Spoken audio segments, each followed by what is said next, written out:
Hey guys, welcome back. We're back again with another short video tutorial, and in this video we will be fixing the DLL missing files in our Windows 10 or Windows 11 devices. And so for that we will begin with going first to any browser that you have there in your device. So please go and look for the browser that you have there and then please open it. So in the search tab, please type there DirectX, this one, DirectX space and space user space web space installer. Now once you click on that one and then all the search results came out, all you need to do is just to click on the result that is from Microsoft.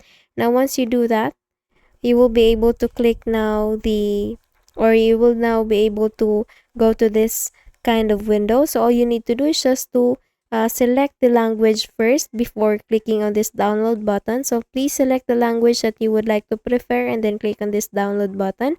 And then once you have already clicked this one, it will appear on your downloads, the downloaded software or application. And then just please look for the folder, the downloaded directory of your software or the DirectX, and then all you need to do is just to make a double click on that and then click on yes in the user account control window that is coming up. So here we will be installing now this DirectX software. All you need to do is just to click on this I accept the agreement, just click on next and uncheck this install the Bing bar, click on next, and then just wait for this installing components to be finished.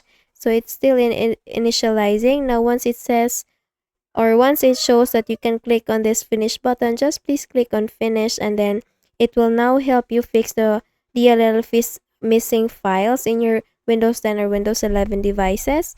And that's it. I hope you learned something from this video. If you did, please don't forget to give this a thumbs up and subscribe to our channel. Thank you so much for watching this video and I hope I'll be seeing you again in the next one.